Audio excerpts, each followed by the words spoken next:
తెలంగాణలో డ్రగ్స్ నివారణపై రేవంత్ రెడ్డి సర్కార్ ఉక్కుపాదం మోపుతోంది. ఈ క్రమంలో అధికారులకు సీఎం రేవంత్ రెడ్డి కీలక ఆదేశాలు జారీ చేశారు. డ్రగ్స్ కేసుల్లో సెలబ్రిటీలున్నా ఎంత పెద్దవారైనా వదలొద్దన్నారు. ఒత్తిళ్లకు లోనవ్వకుండా వారిపై కేసులు బుక్ చేయాలన్నారు. అవసరమైతే మాదక ద్రవ్యాల నిరోధక బృందాలను ఏర్పాటు చేయాలని సూచించారు.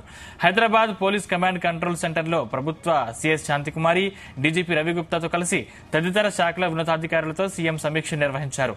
తెలంగాణను డ్రగ్స్ రహిత రాష్ట్రంగా తీర్చిదిద్దుతామన్నారు ముఖ్యమంత్రి రేవంత్ రెడ్డి.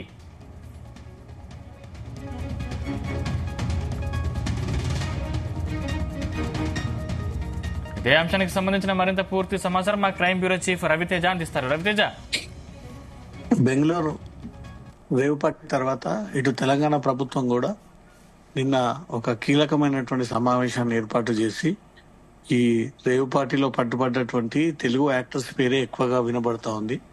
ఇట్లాంటివి ఇక్కడ టైట్ గా ఉండడంతో ట్రై కమిషనరేట్ పరిధిలో పోలీసులు ఎప్పటికప్పుడు దీనిపైన మానిటర్ చేయడంతో ఇక్కడ కాకుండా ఈ తెలుగు వారందరూ వెళ్లి బెంగళూరులో ఆ రేవ్ పార్టీని ఏర్పాటు చేయడం జరిగింది. ఈ రకంగానే కొనసాగాలి, ఈ రకంగానే స్ట్రిక్ట్ గా వ్యవహరించాలి. ఎక్కడ ఎవరైనా రేవ్ పార్టీలు కానీ ఈ డ్రగ్స్ పార్టీలు కానీ అనుమతి లేకుండా ఏదైనా ఈవెంట్స్ పెడితే మాత్రం ఖచ్చితంగా వారందరిపైన చర్యలు తీసుకోవాల్సి ఉంటుందని ఒక విషయాన్ని కూడా మళ్ళీ పోలీసు ఉన్నతాధికారులకు గుర్తు చేస్తూ నిన్న మొదటిసారి కాంగ్రెస్ ప్రభుత్వం ఏర్పడిన తర్వాత పోలీసు ఉన్నతాధికారులతో రేవంత్ రెడ్డి CCC బిల్డింగ్ లో ఈ రివ్యూ ఏర్పాటు చేసినట్టుగా తెలుస్తోంది. దీంట్లో పోలీస్ శాఖకు చెందినటువంటి ఉన్నతాధికారులు, ఇతర డిపార్ట్మెంట్స్ కి చెందినటువంటి అధికారులు అందరూ కూడా సమన్వయంగా ఈ మీటింగ్ కి అటెండ్ అయ్యి సీఎం రేవంత్ రెడ్డి ఇచ్చినటువంటి ఆదేశాల ప్రకారంగా ఇక్కడ నుంచి తెలంగాణలో అన్ని వ్యవహారాలు, అన్ని డిపార్ట్మెంట్లు కూడా సీరియస్ గా వివరించేటువంటి అవకాశాలు కనబడుతూ ఉన్నాయి. ప్రధానంగా ముఖ్యంగా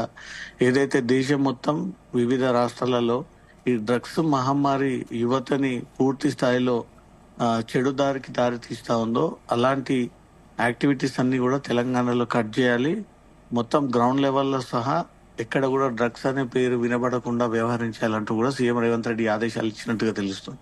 ఇతర రాష్ట్రాల నుంచి తెలంగాణకు వచ్చేటువంటి ప్రధాన రహదారులపైన ప్రత్యేక చెక్ పోస్టులు ఏర్పాటు చేసి స్పెషల్ యాంటీ నార్కోటిక్ డ్రగ్స్ పేరుతో కొత్త టీంని ఏర్పాటు చేసి ఎప్పటికప్పుడు తనిఖీలు కొనసాగించేలా ఇప్పటికి ఉన్నటువంటి ఈ డ్రగ్స్ ముఠాలు ఇప్పుడు డ్రగ్స్ కి అడిక్ట్ అయి ఉన్నటువంటి వాళ్ళపై కూడా ప్రత్యేక దృష్టి ఏర్పాటు చేసి డ్రగ్స్ అనే పేరు వినిపించకుండా డ్రగ్స్ రహిత రాష్ట్రంగా తెలంగాణని తీర్చిదిద్దాలి, మొదటి స్థానంలో ఉండాలి. దానికి కావాల్సినటువంటి ఎలాంటి వర్క్ అయినా, ఎలాంటి టీమ్స్ అయినా రాష్ట్ర ప్రభుత్వం భరిస్తుంది.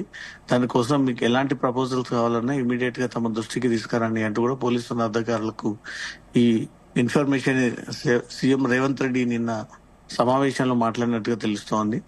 కాంగ్రెస్ ప్రభుత్వం వచ్చిన తర్వాత ఎక్కడ కూడా ఈ డ్రగ్స్ ఈవెంట్స్ అయితే ఇప్పటి వరకు దొరకలేదు. అక్కడక్కడ కొన్ని చోట్ల హోటల్స్ లో వీళ్ళు పార్టీ ఏర్పాటు చేసి ఆ పార్టీ పేరుతో వీళ్ళు డ్రగ్స్ తీసుకున్నటువంటి సందర్భాలు ఉన్నాయి. కానీ బహిరంగంగా ఇలాంటి రేవ్ పార్టీలు, డ్రగ్స్ పార్టీలు అయితే ఇప్పటివరకు నిర్వహించలేదు. ఇక్కడ ట్రై కమిషనరేట్ పరిధిలో పోలీసులు కఠినంగా వ్యవహరిస్తూ ఒక్క చిన్న ఈవెంట్ ఏర్పాటు చేసినా దానిపైన దృష్టి పెట్టి దాన్ని ఎప్పటికప్పుడు కేసులు నమోదు చేస్తా ఉన్నారు. కాబట్టి భయపడే పక్క రాష్ట్రానికి వెళ్లారు.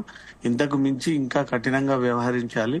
అవసరమైనటువంటి స్టాఫ్, సెక్యూరిటీ, కావాల్సినటువంటి ఇన్వెస్ట్మెంట్, కార్యాలయాలు, ఎక్విప్మెంట్ ఏదైనా సరే ఈ డ్రగ్స్ కు సంబంధించి ప్రత్యేక టీమ్స్ ఏర్పాటు చేసి దాని ద్వారా ఎప్పటికప్పుడు తనిఖీలు చేయడానికి కూడా సిద్ధంగా ఉండాలంటూ కూడా పోలీస్ శాఖకు ఈ ఆదేశాలు ఇచ్చినట్టుగా తెలుస్తోంది. ఇటీవల పట్టుబడ్డటువంటి తెలుగు ఇండస్ట్రీకి చెందినటువంటి వ్యక్తుల పేర్లు అది తమకు సంబంధం లేదు, ఇలాగా వ్యవహరించకుండా మనం జాగ్రత్తలు తీసుకోవాలి. తెలంగాణ మొత్తంలో ఎక్కడ కూడా ఈ రేవ్ పార్టీ, డ్రగ్స్ పార్టీ లాంటి పేరు వినిపించకుండా తగిన ఏర్పాట్లు, జాగ్రత్తలు ముందుగానే హెచ్చరించడం, వారికి వార్నింగ్ ఇవ్వడం లాంటివి ఏదైనా ఉంటే ముందస్తుగానే ఆ యాక్టివిటీస్ కి పాల్పడనంటూ కూడా క్లియర్ గా పోలీస్ శాఖ ఉన్నతాధికారులకు ఈ ఆదేశాలు జారీ చేసినట్టుగా తెలుస్తోంది. Sadiq, thank you Raviteja.